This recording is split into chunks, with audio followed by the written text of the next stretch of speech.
এখানে যাবো, আমি 1 ইঞ্চি জমি ছাড়বো না। আমি কোনো অন্যায় করিনি, আমার সাথে অন্যায় হয়েছে। আমার কষ্টার্জিত মেডিকেল রেজিস্ট্রেশন কেউ কেড়ে নেবে আর আমি ঘরে বসে থাকবো, এটা এই দুঃস্বপ্ন যেন কেউ না দেখে।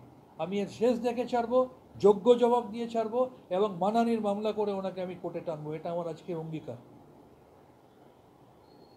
আচ্ছা বলছি, অভয়াকাণ্ড তো ঘটলো, অভয়াকাণ্ডে আপনিও প্রতিবাদ জানিয়েছিলেন এবং সেই দেশ কাটতে না কাটতে আবার কসবা কাণ্ড, তার এ বিষয়ে আমাদের দলের যারা বলার আছে তারা বলছেন। আমি আমি আমি এই বিষয়ে কোনো মন্তব্য করব না, কারণ আমি অফিসিয়ালি এই সময় দলের হয়ে কিছু বলতে এন্টাইটেলড নই, আমি বলবো না।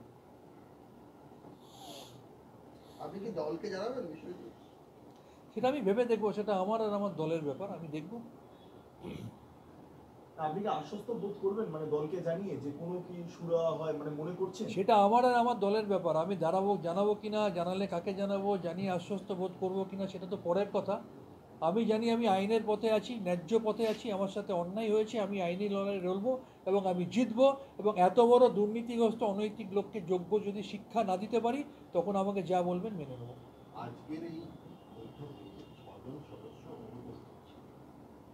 যখন এই সাংবাদিক বৈঠক করা হয় সেখানে প্রেসিডেন্ট, ভাইস প্রেসিডেন্ট ছাড়া ডক্টর জ্যোতির্ময় সাহা, ডক্টর নির্মল, আমি আরও একটা জিনিস আপনাকে বলি, আমি নাম বলবো না। আজকের মিটিংয়ে যারা যারা ছিলেন তাদের মধ্যে অনেকে এই হঠকারী এবং তুগলকি সিদ্ধান্তে খুশি নয়, তারা ব্যক্তিগতভাবে আমাকে জানিয়েছেন, একাধিক লোক।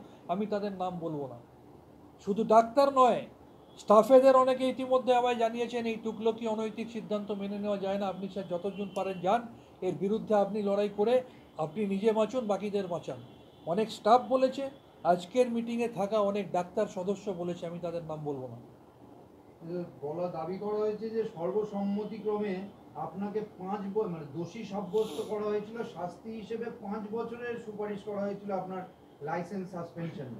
দেখুন, আমি দীর্ঘ 13 বছর ওয়েস্ট বেঙ্গল মেডিকেল কাউন্সিলে কাজ করেছি। আমি অনেকের থেকে নিয়মকানুন অনেক ভালো জানি। চরম থেকে চরমতর অপরাধের ক্ষেত্রেও 5 বছরের সাসপেনশন কখনো রেকমেন্ড করা হয় না।